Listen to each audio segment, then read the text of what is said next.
ज्योतिषी युट्यूबर मैत्रीण प्रियांकाची ओडिशातील पुरीमध्ये कसून चौकशी. कुरुक्षेत्र भागातील एकाने ज्योती आणि दानिशची गाठ घालून दिली होती अशी माहिती समोर.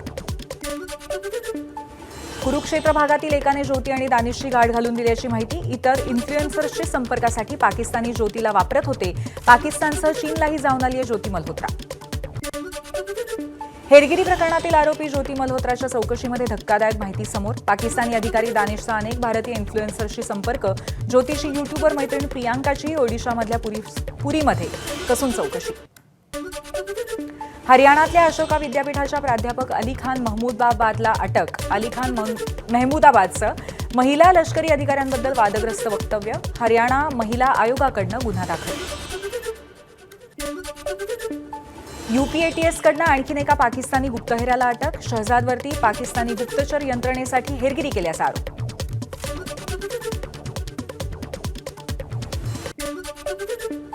हेरगिरी प्रकरणी हरियाणातल्या नूहमधनं आणखीन एकाला अटक. भारत पाकिस्तान तणावादरम्यान पाकिस्तानला देत होता माहिती. गुप्तचर यंत्रणा आणि पोलिसांनी केली कारवाई. अमृतसर शहर आणि स्वर्ण मंदिरही पाकिस्तानच्या रडारवरती होतं. मात्र क्षेपणास्त्र आणि ड्रोन्सद्वारे अमृतसरवरती मारा करण्याचा कुटील डाव भारतीय सैन्याने हाणून पाडला. पाकिस्तानी क्षेपणास्त्राचे अवशेष भारतीय सैन्याकडनं सादर. भारतापाठोपाठ पोर्तुगालचं सुद्धा पाकिस्तानला सडेतोड उत्तर. पाकिस्तानी समर्थक निषेध करण्यासाठी पोहोचले. पोर्तुगीज पोलिसांनी आंदोलकांना हटवलं. कुख्यात दहशतवादी हाफिज सईदला सोडण्याची पाकिस्तानात मागणी. हाफिज सईद सध्या कारागृहामध्ये. भारताशी मुकाबला करण्यात अपयश आल्यावरती आता पाकिस्तानला सईदचा सहारा घ्यावा लागतोय का असा प्रश्न. ऑपरेशन सिंदूरनंतर मंत्री एस जयशंकर यांचा पहिला परदेश दौरा. 19 ते 24 मे दरम्यान नेदरलँड, डेन्मार्क आणि जर्मनीचा दौरा करणार. केंद्र सरकारच्या दहशतवाद विरोधी संसदीय शिष्टमंडळामध्ये सामील होण्यास तृणमूल काँग्रेसचा नकार.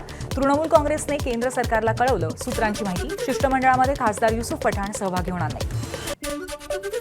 संसदेच्या परराष्ट्र व्यवहार स्थायी समितीची आज बैठक. परराष्ट्र सचिव विक्रम मिस्त्री देणार समितीची माहिती. संसदेच्या परराष्ट्र व्यवहार समितीचे अध्यक्ष काँग्रेस खासदार शशी थरूर. मध्य प्रदेशचे मंत्री विजय शहांच्या याचिकेवरती आज सर्वोच्च न्यायालयामध्ये सुनावणी. कर्नल सोफियानवरती वादग्रस्त टिप्पणी केल्याप्रकरणी विजय शहांना मध्य प्रदेश उच्च न्यायालयाने फटकारलं होतं. जम्मू काश्मीरच्या शोपियानमध्ये डीकेपोरा भागामध्ये लष्कराच्या आणि सीआरपीएफच्या संयुक्त कारवाईमध्ये 2 दहशतवाद्यांना अटक. 2 पिस्तुलं, 4 ग्रेनेड्स, 43 जिवंत काडतुसं आणि इतर गुन्हेगारी साहित्य जप्त. जम्मू काश्मीरच्या कुपवाडातील नौगाम सेक्टरमध्ये सामुदायिक बंकर बांधायला सुरुवात. गेल्या आठवड्यामध्ये भारत पाकिस्तानमधील संघर्षामध्ये कुपवाडा जिल्ह्यातील नियंत्रण रेषेजवळ गोळीबाराचा मोठा फटका. आयआयटी मुंबईने स्थगित केलं तुर्की विद्यापीठांबरोबरचे करार. पाकिस्तानला पाठिंबा दिल्यामुळे निर्णय. युद्ध अजून संपलेलं नाही, त्यामुळे जल्लोष टाळावा. अमित ठाकरेंचं पंतप्रधान मोदींना पत्र. देशासाठी शहीद झालेल्या वीरांना श्रद्धांजली म्हणून संयम बाळगावा. अमित ठाकरेंची पंतप्रधान मोदींकडे पत्राद्वारे मागणी. उपमुख्यमंत्री अजित पवार आज बीड जिल्हा दौऱ्यावरती. जिल्हा नियोजन समितीची दुपारी बैठक. विविध विकास कामांचं लोकार्पण करणार. उपमुख्यमंत्री अजित पवारांच्या स्वागताला धनंजय मुंडेही उपस्थित. वैजनाथ दर्शनाआधीही अजित पवार धनंजय मुंडेंची बातचीत. परळी वैजनाथ मंदिरामध्ये उपमुख्यमंत्री अजित पवार, मंत्री पंकजा मुंडे, आमदार धनंजय मुंडे यांनी केला रुद्राभिषेक. त्यानंतर अजितदादांकडनं करण्यात आली महाआरती. उपमुख्यमंत्री अजित पवारांनी वैजनाथ तीर्थक्षेत्र विकास आराखड्याबाबतची माहिती घेतली. वैजनाथ तीर्थक्षेत्र विकास आराखड्याचं कन्सल्टंट कृष्णकुमार बांगड यांनी माहिती दिली. परळी वैजनाथच्या पायऱ्यांवरती अजित पवारांनी एका कंत्राटदाराला खडेबोल सुनावले. वैजनाथ मंदिराच्या पायऱ्यांच्या दर्जावरनं अजितदादा संतापले. संतोष देशमुख हत्या प्रकरणामध्ये जिल्हा विशेष न्यायालयामध्ये आज सुनावणी. सरकारी वकील उज्ज्वल निकम उपस्थित राहण्याची शक्यता. सरन्यायाधीश भूषण गवई यांनी दिलेल्या आदेशानंतर मराठा समाजाच्या आरक्षणाला आव्हान देणाऱ्या याचिकांवरती सुनावणी घेण्यासाठी उच्च न्यायालयाचे विशेष खंडपीठ स्थापन. न्यायमूर्ती रवींद्र घुगे, न्यायमूर्ती संदीप मांगणे आणि न्यायमूर्ती निजामुद्दीन जमादार यांचा या विशेष खंडपीठामध्ये समावेश. 20 मेला आरक्षणाच्या उपवर्गीकरणासाठी लाखोंच्या संख्येने मातंग समाजाच्या मंत्रालयावरती महाआक्रोश मोर्चा. काँग्रेसचे नेते रमेश बागवेंची माहिती. शिक्षक भरती घोटाळा प्रकरणामध्ये एसआयटी नेमली. पोलीस उपायुक्त राहुल मदने यांच्या नेतृत्वामध्ये एकूण 9 सदस्यांची विशेष चौकशी समिती स्थापन. राज्यातल्या तब्बल 8,000हून अधिक गावांमध्ये शाळाच नाही. केंद्राने शैक्षणिक परिस्थिती सुधारण्याचे आदेश दिले. 2025-26 साठी समग्र शिक्षण अभियानाच्या अर्थसंकल्प नियोजनासाठी पार पडली बैठक. राज्यामध्ये 11वी विद्यार्थ्यांच्या 51,000 जागा वाढल्या. 21 मे रोजी अर्ज भरण्यास सुरुवात. कला शाखेच्या जागांमध्ये लक्षणीय घट झाल्याची माहिती. आजपासून 11वी ऑनलाईन प्रवेशाची नोंदणी सुरू. 6 जूननंतर प्रवेशाची पहिली यादी जाहीर होणार. IIT मुंबईमध्ये आता ड्युएल PhDचा अभ्यासक्रम सुरू. दोन्ही देशांमध्ये यापूर्वी सामंजस्य करार झाल्याची माहिती.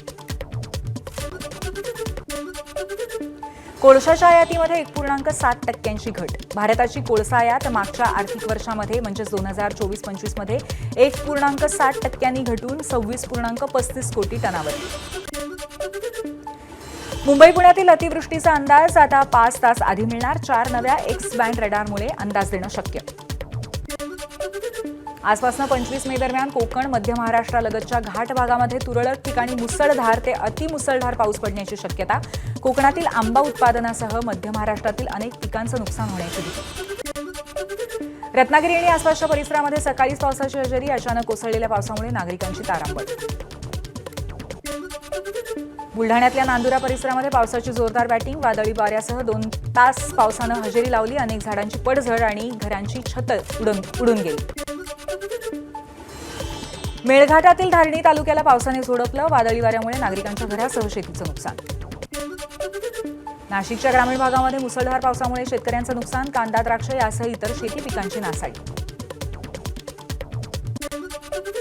वाशिमच्या मानोरा बाजार समितीमध्ये अवकाळी पावसाने भुईमुगाचं नुकसान. व्हिडिओ व्हायरल होताच केंद्रीय कृषी मंत्री शिवराज सिंग चौहान यांनी शेतकऱ्यांशी थेट संपर्क साधून मदतीचं आश्वासन दिलं. अहिल्यानगरचे माजी महापौर राष्ट्रवादी शरदचंद्र पवार पक्षाचे शहराध्यक्ष अभिषेक कळमरकर यांच्यावरती गुन्हा दाखल. अपहरण करून मारहाण केल्याप्रकरणी गुन्हा दाखल.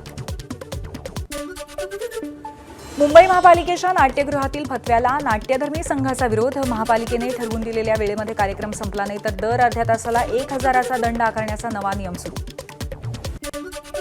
पुण्यामध्ये शॉर्टकट रेल्वे रूळ ओलांडणं प्रवाशांच्या जीवावरती. 2 वर्षांमध्ये 604 प्रवाशांचा रेल्वे रूळ ओलांडताना मृत्यू झाला.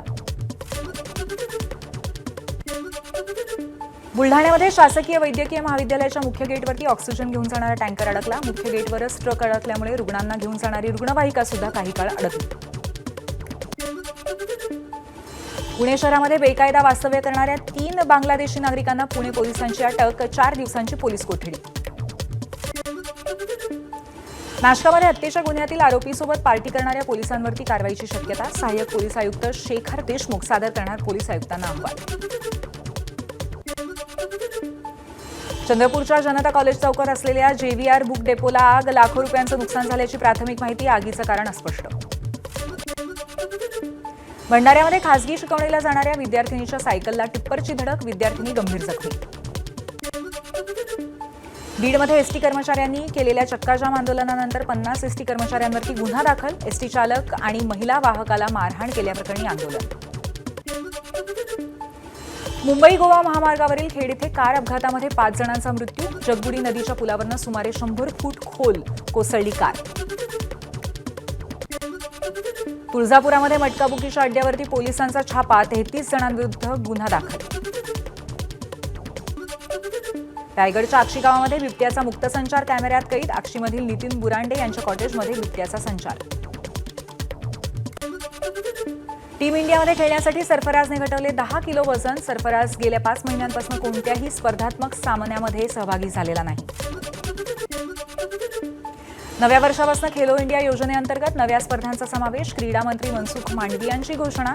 खेलो इंडिया उपक्रमाची व्याप्ती वाढवण्यासाठी आणि तळागाळातील खेळांना चालना देण्यासाठी निर्णय. ABP माझा, उघडा डोळे बघा नीट.